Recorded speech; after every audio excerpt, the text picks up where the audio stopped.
우리 갈거니와 우리의 옛사람이 예수와 함께 십자가에 못 박힌 것은 죄의 몸이 죽어 다시는 우리가 죄에게 종노릇 하지 아니하리여 함이니, 이는 죽은 자가 죄에서 벗어나 의롭다 하심을 얻었음이라.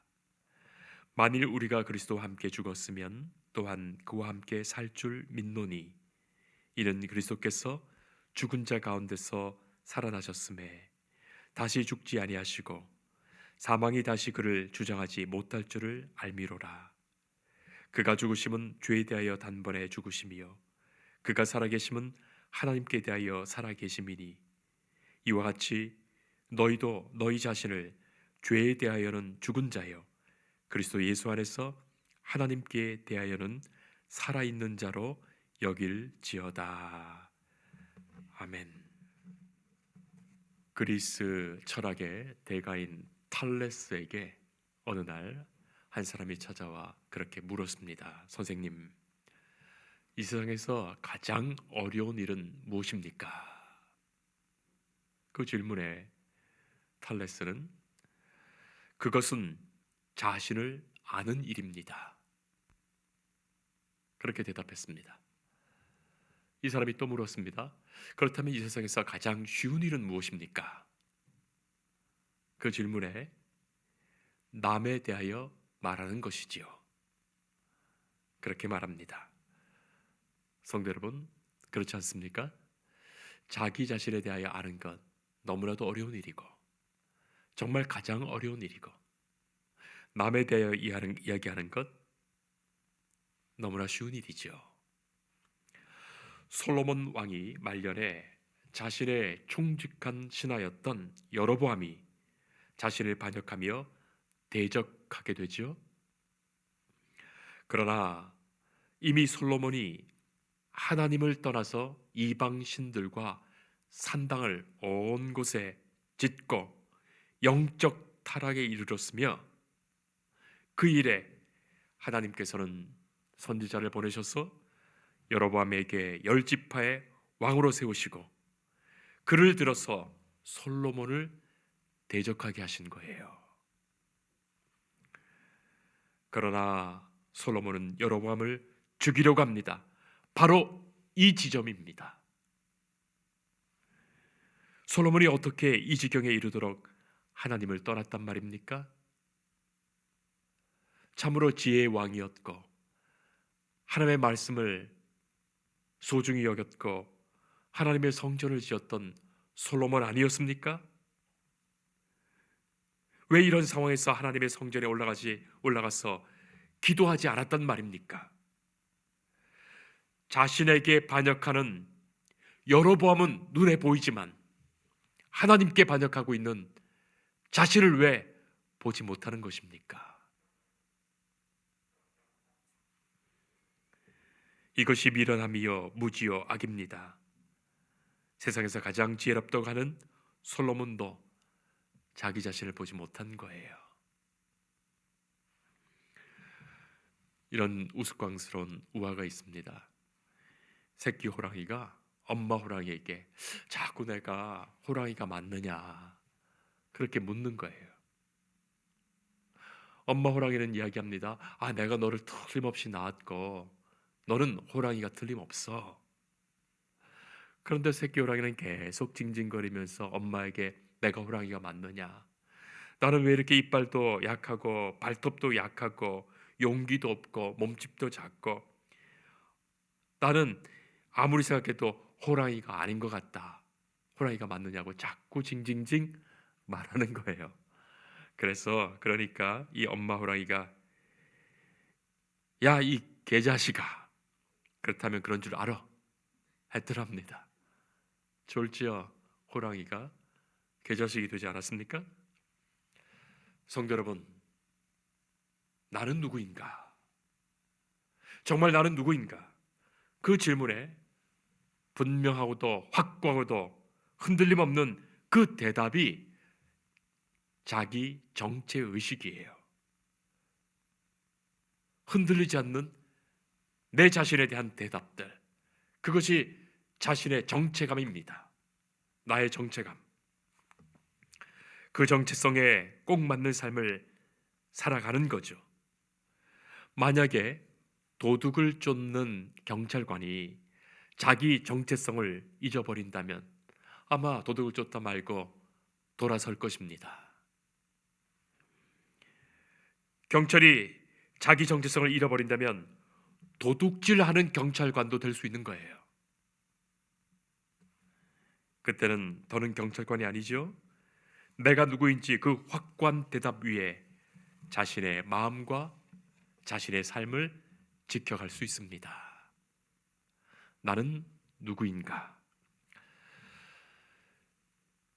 영국의 존경받는 설교가이며 목회자였던 오스왈드 챔퍼스 목사님이 계십니다. 그분은 43세의 짧은 생을 사셨지만 그가 쓴 책은 세계적인 고전이고 베스트셀러예요.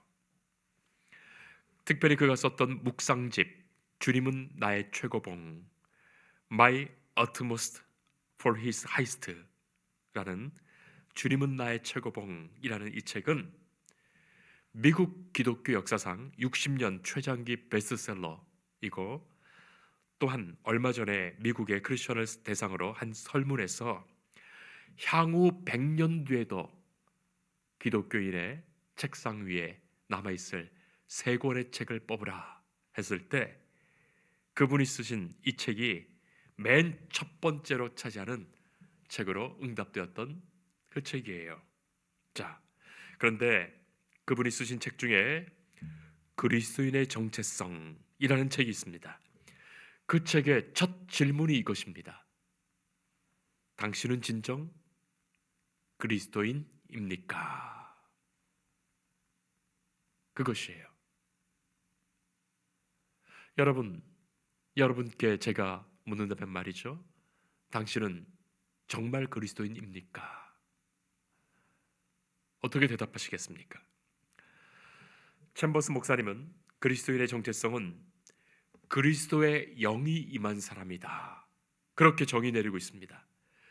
그리스도의 영, 성령이 임한 사람이다.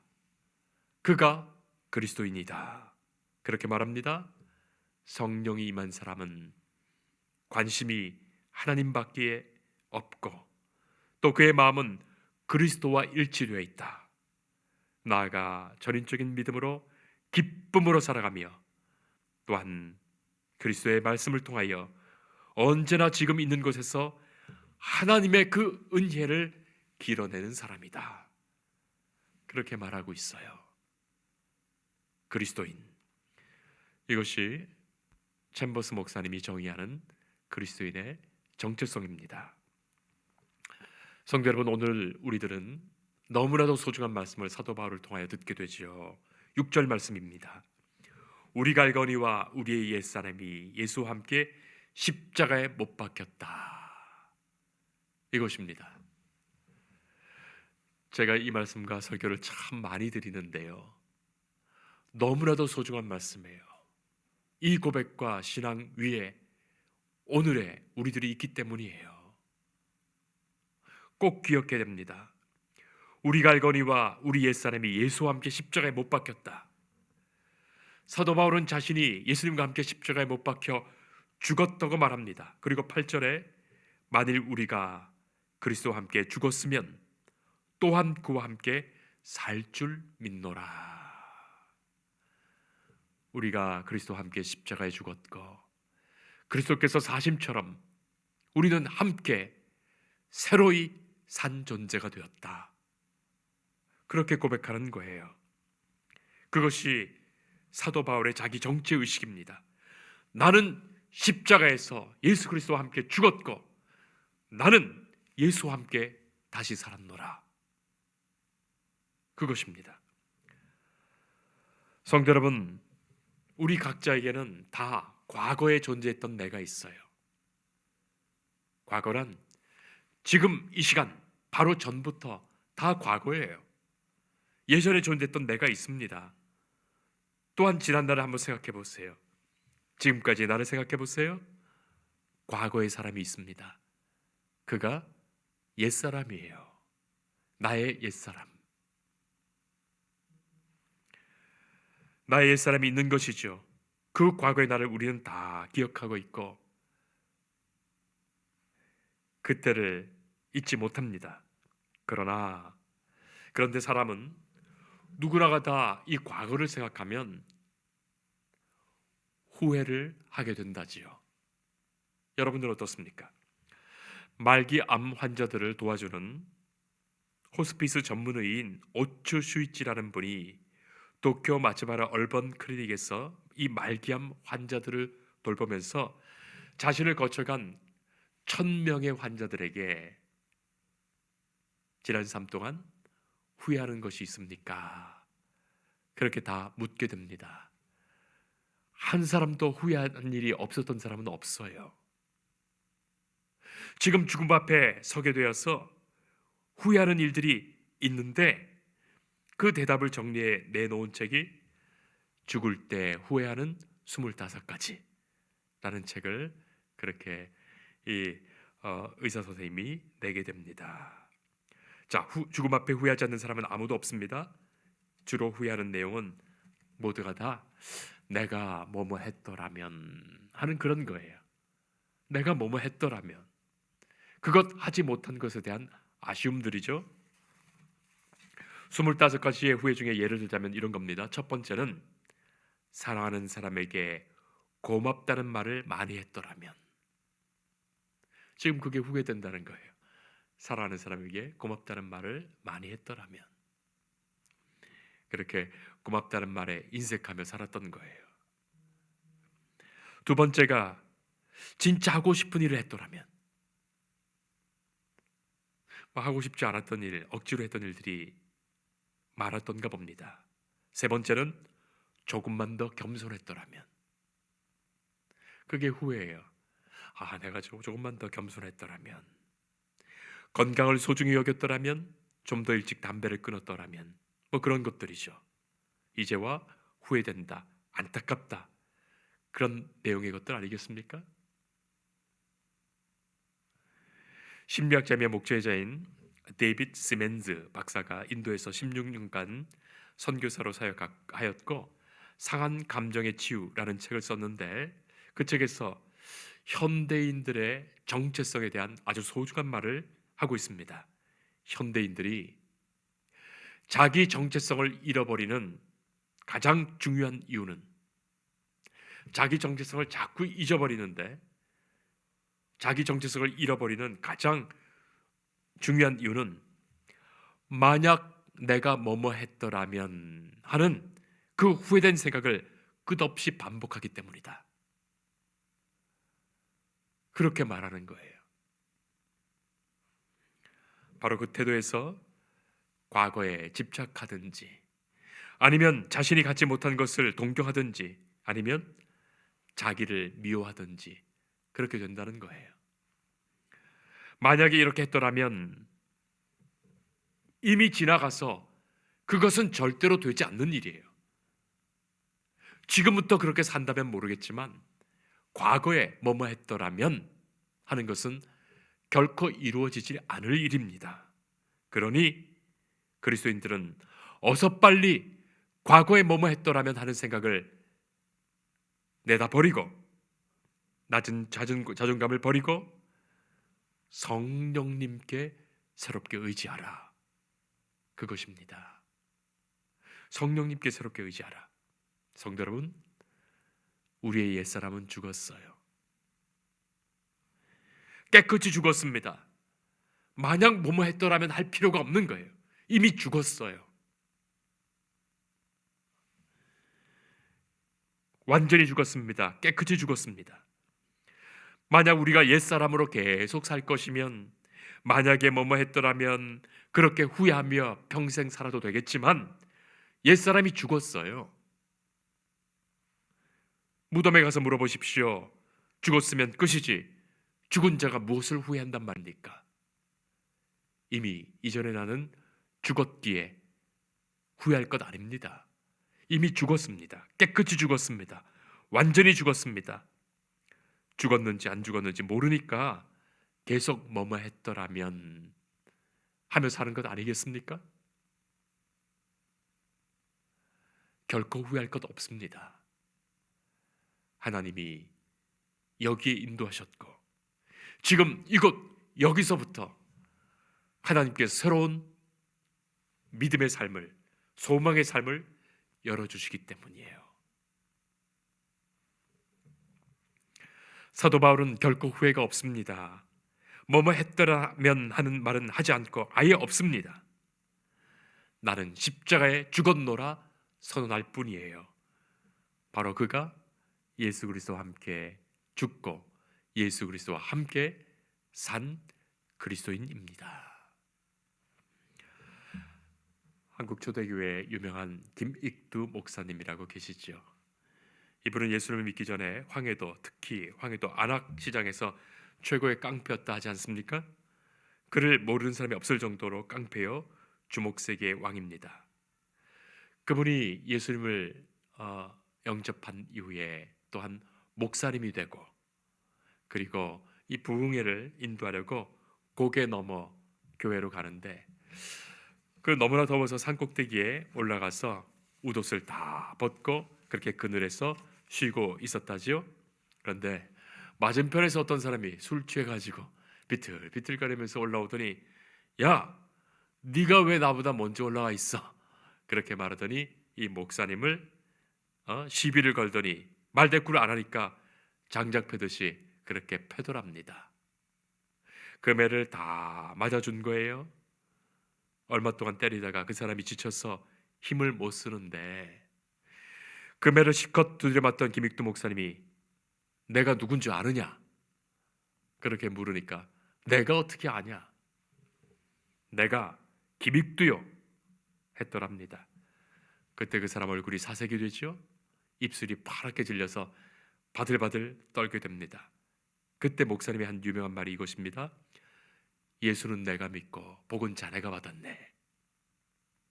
예수는 내가 믿고 복은 자네가 받았어. 내가 예수 믿기 전이었다면 오늘이 자네 장례식이야. 내가 예수 믿어 죽은 덕에 당신이 오늘 산 거야. 그래서 그 길로 그 사람 끌고 가서 부흥의 맨 앞자리에 앉혔고, 그 사람이 은혜 받고 나중에 훌륭한 장로님이 되었다는 그런 이야기예요. 옛사람은 죽었습니다. 이제는 예수와 함께 새 사람으로 우리가 거듭나 살아가는 거예요. 이제는 예수께서 내 안에 계시고 성령께서 내 안에 계셔서 살아갑니다.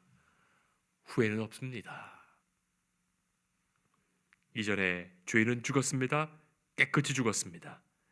이제는 믿음으로 살고 주를 위해 살아갑니다.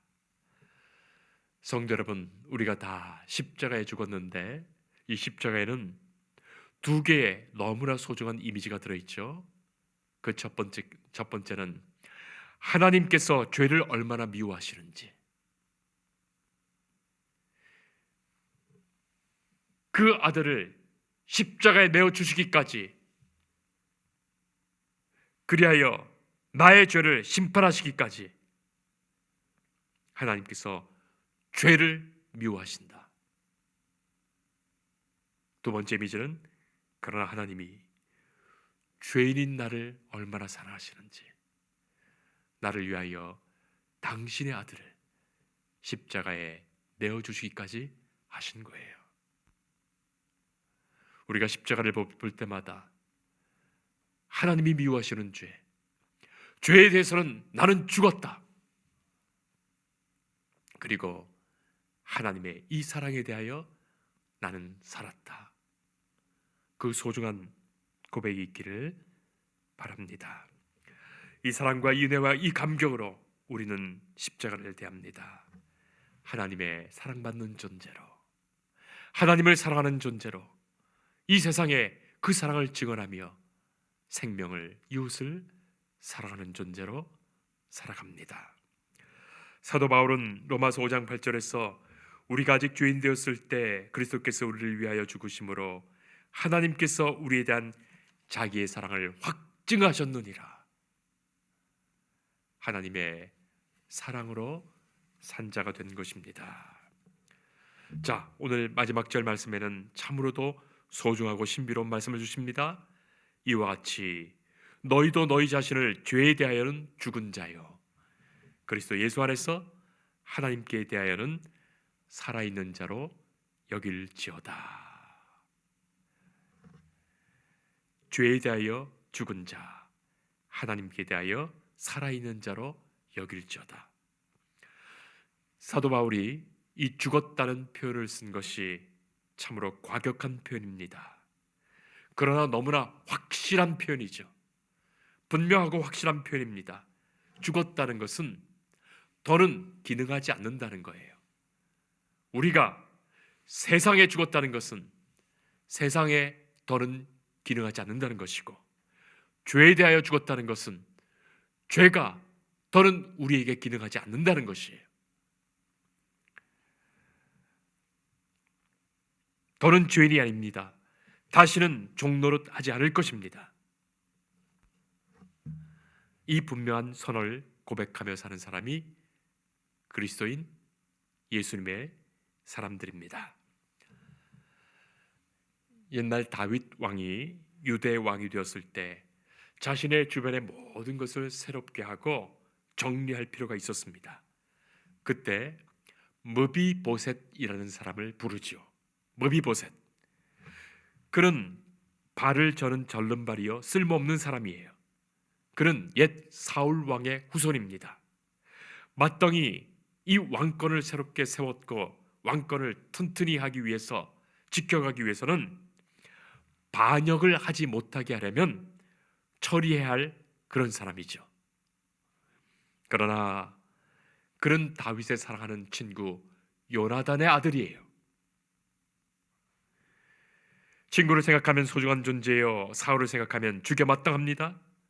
그러나 다윗은 머비보셋 그를 원수로 여기지 않고 자신의 아들 왕자로 대하지요.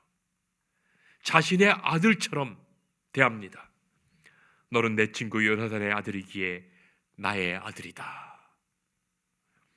너를 왕자로 여기며 우리의 식탁에서 식사를 하고 너는 왕자로 대우받으며 살 것이다. 자, 그런 영광을 준 거예요. 그때 무비보셋이 이렇게 말합니다. 사무엘하 9장 8절이에요. 그가 절하여 이르되 이 종이 무엇이기에 왕께서 죽은 개 같은 나를 돌보시나이까. 내가 무엇이기에 죽은 개와 같은 나를 왕께서 돌보십니까? 성도 여러분, 우리가 이 마음으로 주님 앞에 살아야 하지 않겠습니까? 하나님 앞에서 십자가를 바라보며 그 마음으로 산다면 무엇이 어렵겠습니까? 어찌하여 하나님께서 죽은 개 같은 나를 사랑하십니까? 죄의 용삼을 입고 옛사람이 죽어 새사람이 된 나를 생각하게 됩니다. 그리스도의 영이 성령께서 인도하시는 그 삶을 살아가는 거예요. 하나님은 나를 기뻐하시며 하나님은 나를 사랑하십니다. 하나님은 각자 우리를 당신의 사랑받는 자녀로 세우신 것입니다. 오직 그 사랑에 응답하며 하나님께 살아있는 자로 남은 생을 살아가는 새로운 존재, 새 사람이기를 축복합니다. 기도하겠습니다. 예수 그리스도와 함께 어제까지의 옛사람이 죽고 오늘 이 거룩한 자리에서 주님의 말씀을 받아 예수 그리스도와 함께 새 사람으로 다시 사는 주의 자녀들에게 주의 영이 성령이 함께 하시며 역사하시며 지키시며 인도하여 주옵소서. 이제는 하나님의 사랑받는 자녀로 내 자신을 고백하며 그 고백과 믿음으로 살아가는 은혜의 날들이 있게 하옵소서. 예수님 이름으로 기도합니다. 아멘.